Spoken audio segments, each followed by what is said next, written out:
चेतक, जी हां, महाराणा प्रताप का हमसफर, हम साथी, युद्ध के समय में उनका एक बहुत बड़े योद्धा से भी अधिक सहयोग करने वाला चेतक घोड़ा प्रसिद्ध है। और राजस्थान का घाटी की लड़ाई 18 जून 1576 को हुई थी। इसमें राणा प्रताप ने अप्रतिम वीरता दिखाई।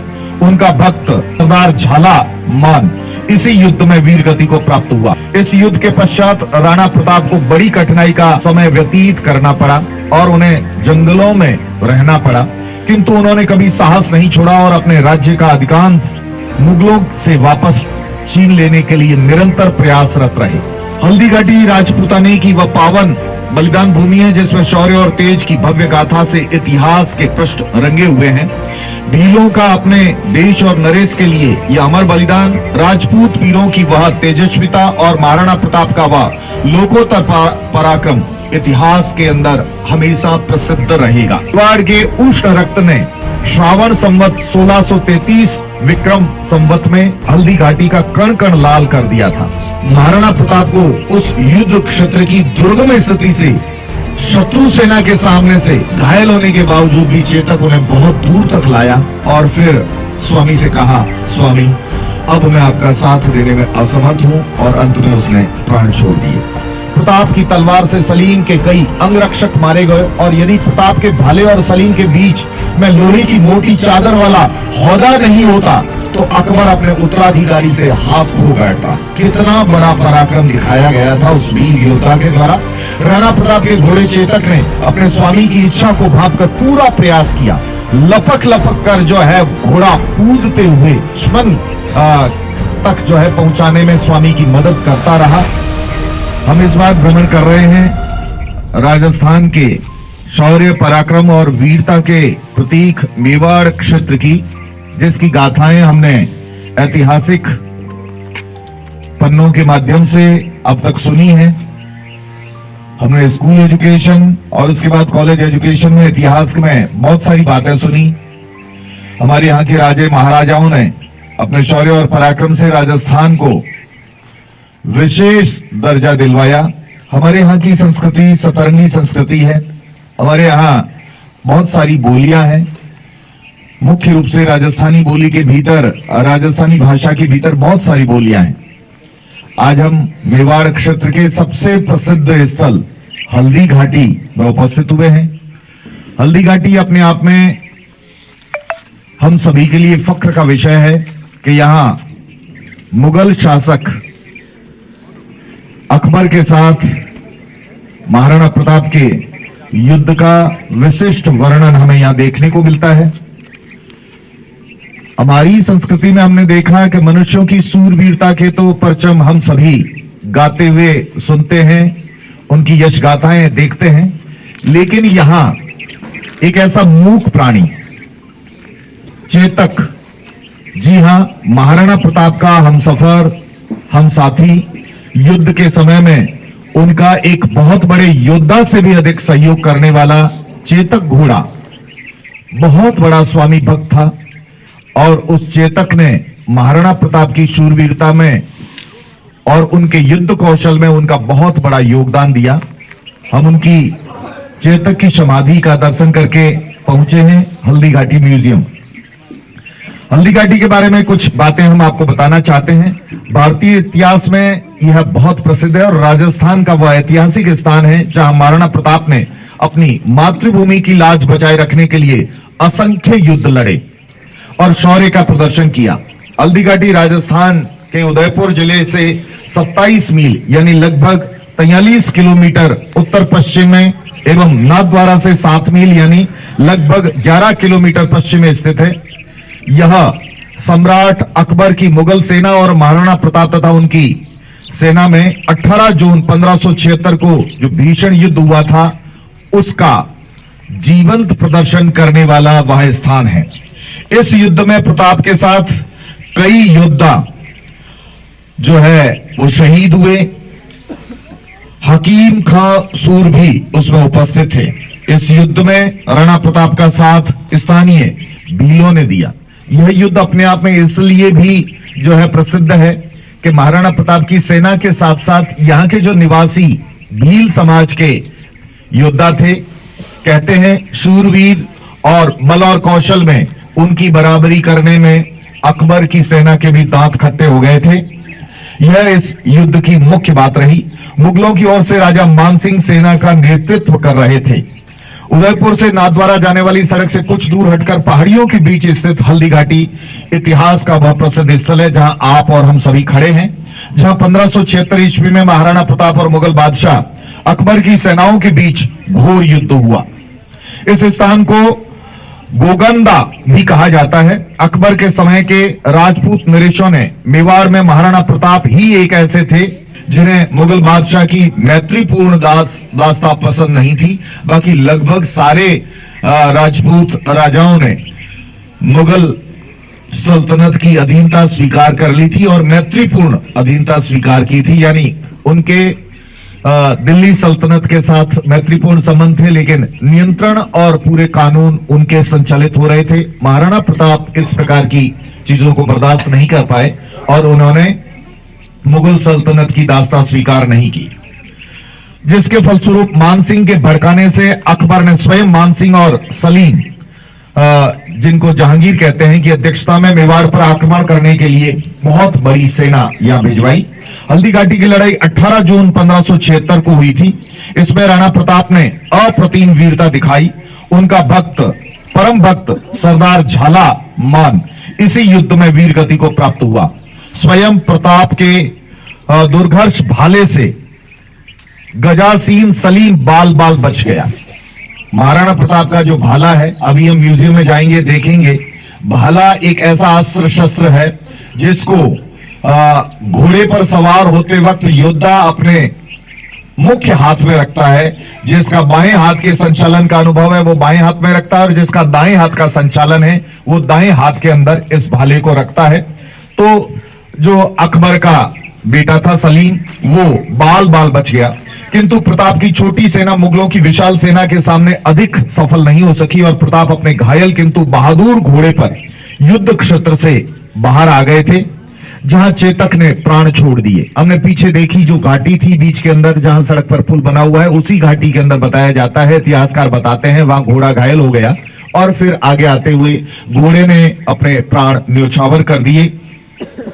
वहां घोड़े की समाधि आज भी देखी जा सकती है। इस युद्ध में प्रताप की 22 सहस्र सेना में से 14 सहस्र काम आई थी। इसमें से 500 वीर सैनिक राणा प्रताप के संबंधी थे। मुगल सेना की भारी क्षति हुई तथा उसके भी लगभग 500 सरदार मारे गए।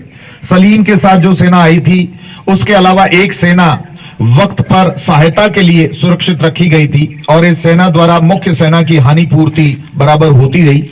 इसी कारण मुगलों की हताहतों की ठीक ठीक संख्या इतिहासकारों को ज्ञात नहीं है। इस युद्ध के पश्चात राणा प्रताप को बड़ी कठिनाई का समय व्यतीत करना पड़ा और उन्हें जंगलों में रहना पड़ा, किंतु उन्होंने कभी साहस नहीं छोड़ा और अपने राज्य का अधिकांश मुगलों से वापस छीन लेने के लिए निरंतर प्रयासरत रहे। हल्दी घाटी राजपूताने की वह पावन बलिदान भूमि है जिसमें शौर्य और तेज की भव्य गाथा से इतिहास के पृष्ठ रंगे हुए हैं। भीलों का अपने देश और नरेश के लिए यह अमर बलिदान, राजपूत वीरों की वह तेजस्विता और महाराणा प्रताप का वह लोकोत्तर पराक्रम इतिहास के अंदर हमेशा प्रसिद्ध रहेगा। यह सभी तथ्य वीर काव्य के परम उपजीव्य हैं। मेवाड़ के उष्ण रक्त ने श्रावण संवत 1633 विक्रम संवत में हल्दी घाटी का कण कण लाल कर दिया था। यहाँ की घाटी लाल है, लेकिन यहाँ के वीरों के शरीर से निकला हुआ रक्त यहाँ की पीली मिट्टी को रक्तवर्णी बनाने के अंदर अपना बहुत बड़ा योगदान समर्पित कर चुका है।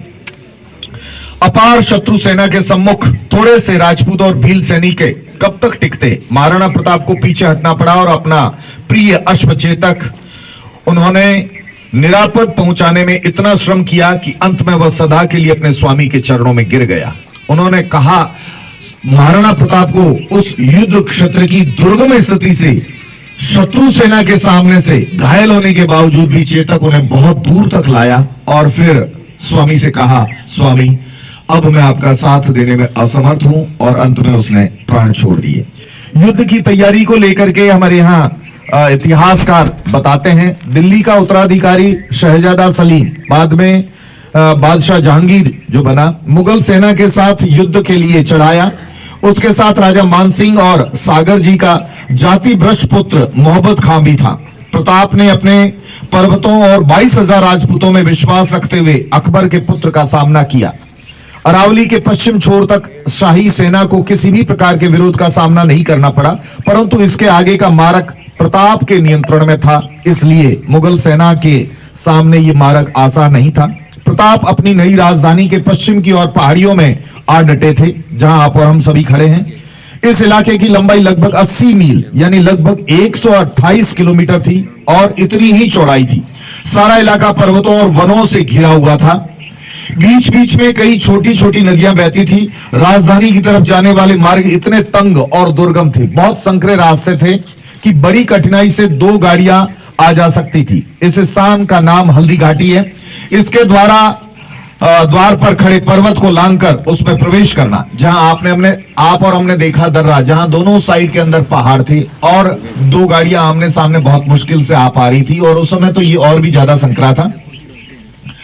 इस स्थान का नाम हल्दी घाटी। इसके द्वार पर खड़े पर्वत को लांघकर उसमें प्रवेश करना संकट को मोल लेने के समान था दुश्मन सेना के लिए।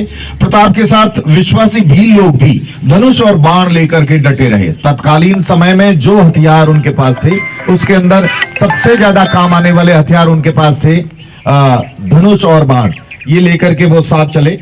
भीलों के पास बड़े बड़े पत्थरों के ढेर पड़े थे, और जैसे ही शत्रु सामने आएगा वैसे ही पत्थरों को लुढ़काकर उनके सिर को तोड़ने की योजना बनाएगी। आप देखिएगा कम संसाधनों में कैसे युद्धों को जीता जा सकता है। ये तात्कालिक समय के अंदर जो उनके विश्वास पात्र थे, उन्होंने इसको उस ढंग से किया।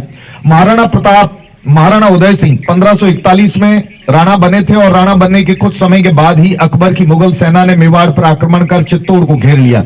किंतु राणा उदय सिंह ने अकबर की अधीनता स्वीकार नहीं की और प्राचीन अधाटपुर के पास उदयपुर नामक अपनी राजधानी बसाकर वहां चले गए। उसके बाद महाराणा प्रताप ने भी युद्ध जारी रखा और अधीनता स्वीकार नहीं की। हल्दी घाटी का युद्ध भारतीय इतिहास के अंदर बहुत प्रसिद्ध माना जाता है। राजपूत और मुगल सैनिकों के मध्य हल्दी घाटी का युद्ध जून 1576 ईस्वी में लड़ा गया।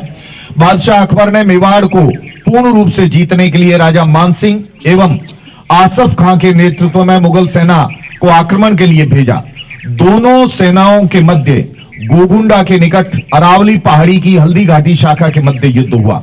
दोनों ओर की सेनाओं का सामना होते ही भीषण युद्ध के रूप में जो युद्ध शुरू हो गया, और दोनों तरफ के शूरवीर योद्धा घायल होकर जमीन पर गिरने लगे।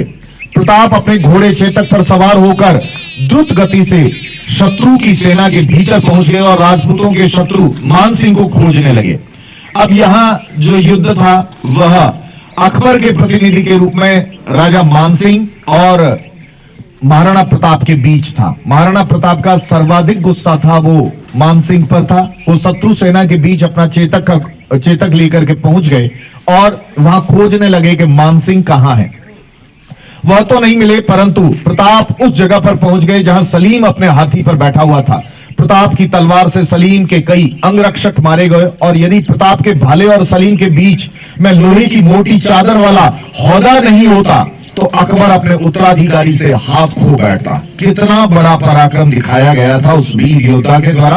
राणा प्रताप के घोड़े चेतक ने अपने स्वामी की इच्छा को भांपकर पूरा प्रयास किया। लपक लपक कर जो है घोड़ा कूदते हुए अपने दुश्मन तक जो है पहुंचाने में स्वामी की मदद करता रहा। लेकिन ऐतिहासिक चित्रों में सलीम के हाथी के सूंड पर चेतक का एक उठा हुआ पैर और प्रताप के भाले द्वारा महावत की छाती पर छलनी होना अंकित किया गया। ऐसे चित्र भी हम देखते हैं। इस प्रकार से आपने और हमने देखा महाराणा प्रताप का ये युद्ध और शौर्य का पराक्रम जो रहा, उसका दर्शन आप और अभी हम यहां करेंगे। हल्दी घाटी के इस युद्ध के दौरान अभी जो म्यूजियम के अंदर हम जाएंगे, तात्कालिक समय के हथियार, तात्कालिक समय की युद्ध की सामग्रियां, सारी चीजें हमें यहां देखने को मिलेगी।